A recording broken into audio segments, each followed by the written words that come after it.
find it very interesting that today is Pentecost Sunday, and interesting because I told you last week I have absolutely no idea what I'm going to talk about this week. There was a question mark in the bulletin, and I have managed to, at least over the week, put a title to that question mark. But beyond the title, I still don't know what's going to come out of my mouth today. Honestly and truly, it has been one of those weeks, with being sick for half of the week, and then pancake breakfast and Memorial Day and all that's been going on. It's just it's interesting to me that today is Pentecost Sunday. Today is the day that the Holy Spirit came down on the apostles, and it is the day that most consider to be the birthday of the Christian church. So, that said, I would ask you to pray in your heart today to the Holy Spirit and ask Him to give me whatever power it is that I need in order to express the message today that He wants you to have. Now, the one upside of not having a sermon today is that I did do the Memorial Day service out there last Monday at the cemetery on 8 for the American Legion. They called me the, what do you call that, the speaker who's the highlighted speaker, I don't know. But it really doesn't make any difference because it was a joke anyway. And the joke was on me because I had 5 minutes to give some sort of Memorial Day message because it's outside and it's windy and nobody can hear anything, and there's a sound system, or no sound system, and everybody kind of lines up in a long stretch. So you talk to this half, you get right up to them and you talk to this half, and then they don't hear you anymore, and then you turn and you talk to this half. But anyway,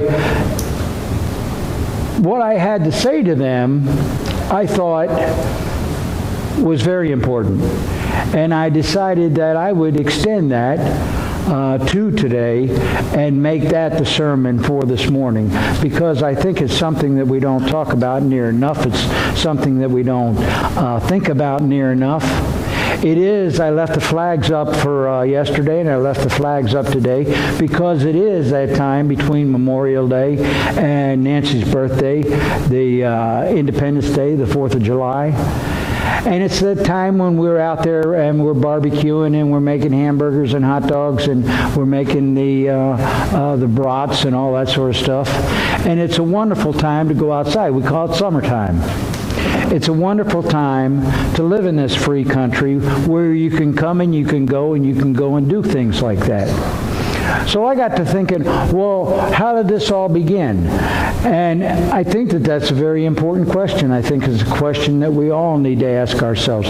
Some of us were good students in history when we were in high school or college. Some of us weren't so good. But it is very interesting if you go back and you read some of the material about our founding fathers and when they came to this country and what was going through their mind when they established this country that has survived for so very many years. What you'll learn if you study these things is that these very, very intelligent, what we call our founding fathers, these very intelligent people, guys, got together and they had a kind of a oneness of mind. But that doesn't mean that they didn't differentiate in the details, because there were 55 of them in this delegation that came up with the Constitution and came up with the Declaration of Independence and those sorts of things. And of those 55 men, 53 of them were Christians. Now, understand, Christians back then were a little bit different than Christians today because the Reformation had already occurred and was moving its way around the world. So they weren't Catholics, and they were Protestants, but Protestants of a different type than what we have today, I would say. Protestants, as a matter of fact, back in the Reformation period, the only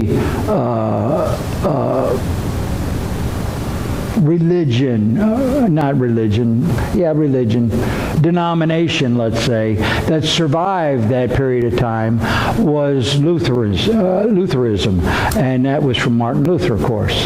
But all the other ones, there were a bunch of, just like we have a bunch of denominations in the Christian religion today, there were a bunch of Christian religions back then also. But the majority of these men, 53 of them, were Christians.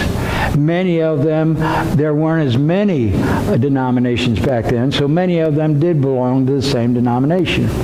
And there was even talk around the table when they were trying to put together, I mean, this was just like a kid in a candy shop here. You got all these guys, and they're all pumped up, and they're all excited because they get to start their own nation. And basically, it's kind of like a young man coming out of college, and he starts his own business. He's all pumped up, and he's excited, and he's got all these ideas, and he's got all these plans, and he slowly starts to initiate all these things. And that's what these guys were doing. These guys all came together, and they sat around a big table, and they bounced ideas back and forth and back and forth. And one of the ideas that they bounced back and forth was the idea that let's make this a Christian nation. Now, that idea survived for a little while, but not very long. They pretty much decided that that wasn't going to work. It wasn't going to work for a number of reasons. And probably those three guys that weren't Christians, probably they had a lot to say about this being a Christian nation. Because when they decided, or they were talking about, let's make this a Christian nation, essentially what they were saying is, you can live here if you become a Christian, or if you are a Christian. And I like the idea. I like the idea so much that I let my mind wander. What would it have been like if these guys had gotten away with that in the very beginning? And so that what it would look like is you would have the same liberties and same freedoms as you have today. The only exception would be you would be required to be a Christian to live in this country. Now, what would that look like today? How would it be if this entire nation was only a Christian nation? Now, let me say that the polls still concede that if everybody in this nation was called up and asked the question over the telephone, what denomination or what religion do you belong to, they would say, over 50% would say that they're Christian. But I guarantee you, they're self-proclaimed Christians. They're not active Christians. They're not Christians that are reading their Bible. They're not Christians that go to church. Less than 25% actually go to church today of the people who live in this country. So think about that. Think about if the Founding Fathers had their initial way, what this country would be like. If you couldn't get into this country, you couldn't have the freedoms that you have without your being a Christian. I think God would honor that type of a system. I think God honored the system that they came up with only because Christianity was an important part of it. God was very involved in it. And you have to understand where these people came from. These people came from England. And in England, the church was in bed with the monarchy, and the monarchy was in church with the bed. They were, you could almost say, they depended upon one another. They relied on one another. One didn't act without the other. And that caused a lot of problems. It caused a whole lot of problems because at this particular time, during the time of the Revolution, we had a very corrupt king in England, and we had a very corrupt pope in England. Well, not in England, but a very corrupt pope in Catholicism. And you combine those things together, and you had a whole lot of strife going on over there in England. And that's pretty much the reason that all these people came over to America wanting to establish this new country. They didn't like that. They wanted a separation of church and state. And that was so important to them. That's why they didn't give in to the idea of making this an entirely Christian nation. Because if they'd have made it an entirely Christian nation, they would have had an entirely Christian government. And that's something that they felt like they couldn't get away with. That's something that they felt like over the years liberty would suffer if that happened. Personally, I think it was a great idea. I think that it would have worked. I think it would have worked because God would have been behind it 100%. The reason that the Constitution did work, the reason that our liberty did work, was because God was behind it 100%. You have to understand, this nation was an experiment. Even though the Founding Fathers had done their history research also, and they knew what would work and what wouldn't work, or what's worked in the past and what hadn't worked. But this country has always been called an experiment. All of our Founding Fathers called this country and this government that they proposed an experiment. All the way up to today, the government today will tell you that this is still an experiment. But I will tell you that that experiment is declining rapidly in this country compared to what it was back in the beginning. Now you have to understand, remember, again, where these people came from.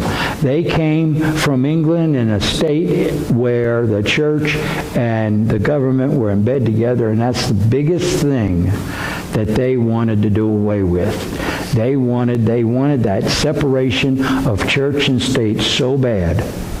But they also understood. I want you to pick up your bulletins right now and look at your call to worship. That's what I put it in there today.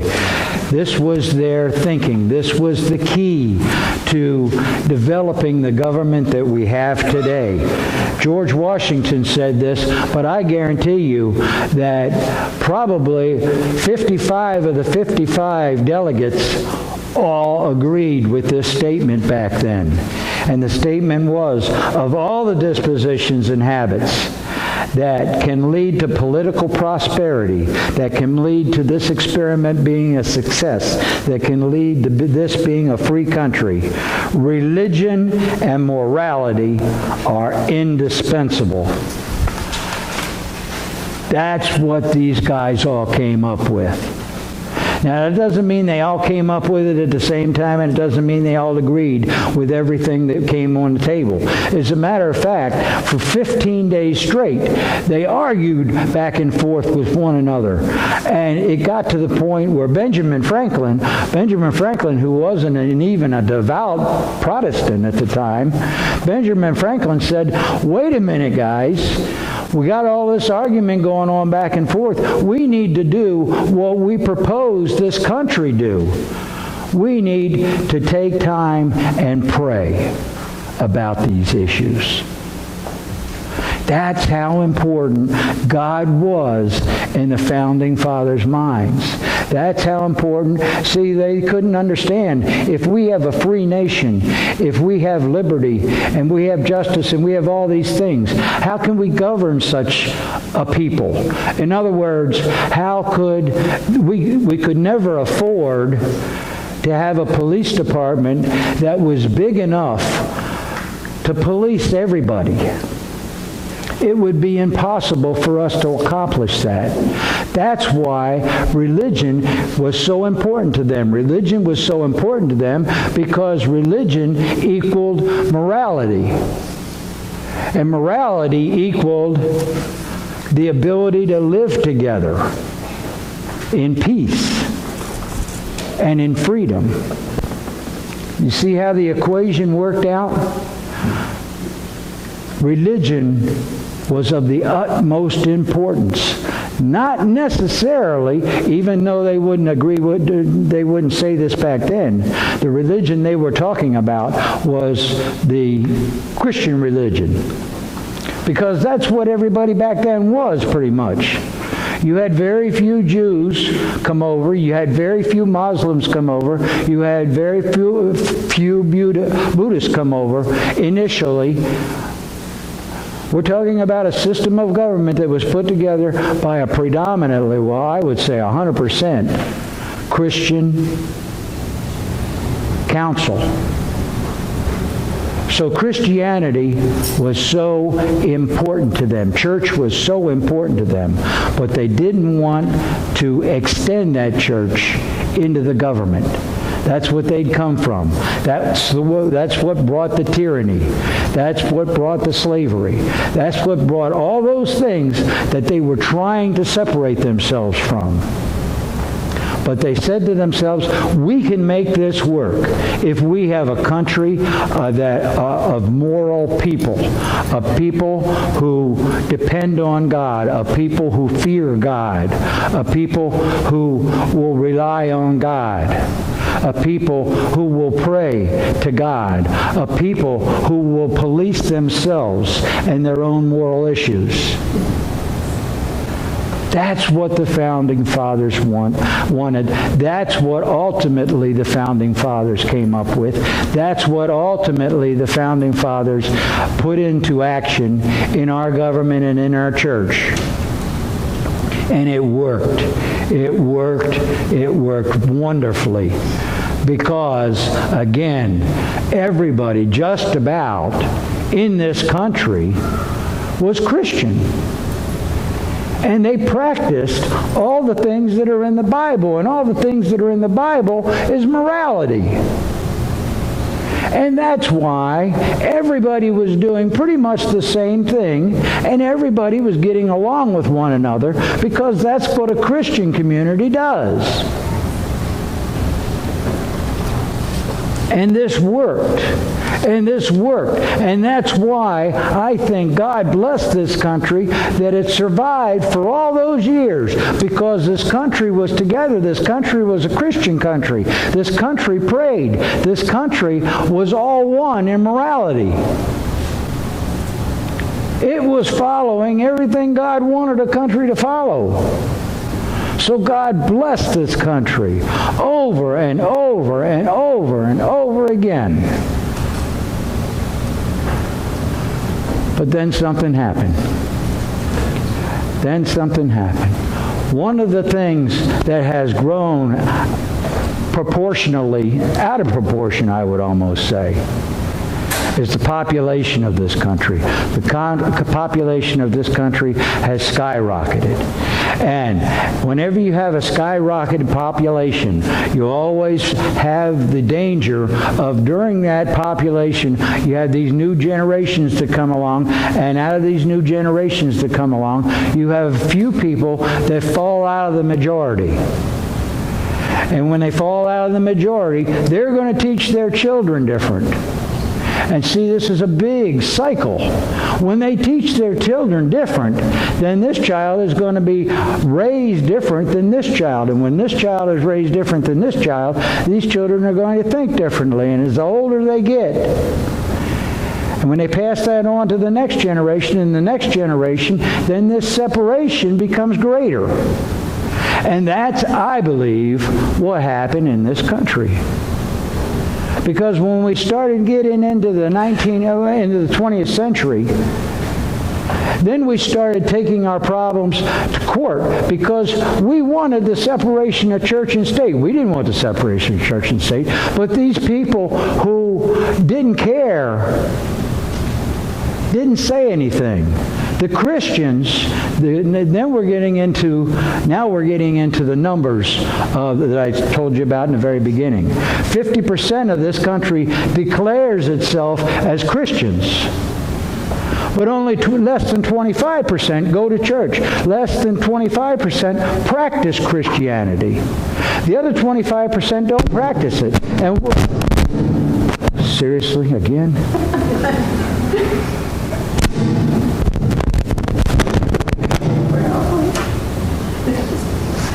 The other 25% don't practice the Christianity, so they really don't care what happens on the Christian front. And then what about the 50% that don't even declare themselves Christian? I'll tell you what they declare themselves. I'll tell you what they've grown into. They've grown into what's called humanists. Humanists are people who believe in free rights, free will. Humanists are the type of people who say to themselves, it doesn't make any difference what I do as long as it doesn't affect anybody else. I'm just going to shut it because it's driving me nuts. Just had to turn on the speaker. I'll have to get loud. Where was I? These are the people, and it's kind of interesting because God warns us that we're going to lose in this world. Coming up on Revelations, we're going to lose the morality of the world. That's the biggest thing that God preaches in Revelation, that you're going to find war and strife and weather phenomena and all that kind of thing. But the biggest thing it preaches is that people will turn against people. And there's not going to be any more morality. And the funny thing is, that's not the direction that the country went in. The country went in a ruse. The country went in the direction of this humanists. And that's what they call themselves, the humanists. These are the people who say, it doesn't make any difference what this guy does, as long as it doesn't affect me, as long as it doesn't affect my rights. And that, gentlemen, ladies, that is where our morality went to nothing. That is where our Christianity went to nothing. Because we weren't concerned. We weren't concerned when it went to the Supreme Court because somebody wanted to take the nativity scenes out of the courthouse yard. We weren't concerned when the Supreme Court had to decide whether or not to take out the Ten Commandments in government buildings. We didn't have a loud voice. We weren't concerned when they took prayer out of schools. We were equally not concerned when now a man can marry a man and a woman can marry a woman. Something that God called abominable. Our morality has been sucked out of us because we haven't cared. Because our numbers, our Christian numbers, that back during our forefathers, everybody was involved. Everybody was a Christian. Everybody took part in politics. Everybody took part in the Bible. But those numbers have dropped off so much that we don't have a voice anymore. We don't have a government voice. We have no influence in government because we didn't care when it counted. We didn't speak up when it counted. We weren't loud enough when it counted. And now we're to the position of just exactly the things that the Bible will talk about. All the immoral stuff. I read a statistic the other day, I just couldn't believe it. It said 25% of the teenagers in this country suffer from an STD. 25%. And you know everything else. All the other stuff is on the news. It's in the newspapers. About how there's such a severe separation of church and state now that this isn't even considered a Christian country anymore. Although our numbers are still a little over 50%. It's that 25% that are out of the church, 25% that are involved in the Christian life, that have lost their voice. They don't care. They think this is a really good idea. It's a really good idea that you can do whatever you want to do as long as it doesn't affect me, as long as it doesn't affect my life. Well, it may not have affected me in my life, but it sure has affected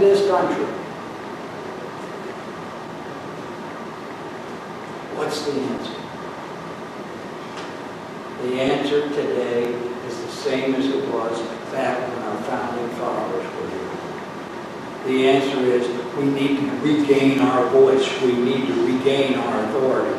We need to regain our position as Christians in this country by evangelizing, by getting our numbers back up to where we are the majority in this country. And we can dictate things. We can dictate who's in office. We can dictate what they decide. We can bring Christianity back into the government where it started and where it needs to be. And then, and only then, is God going to get back on the side of this country. Because then, and only then, are we going to be living as a country from His Word. Amen. Amen.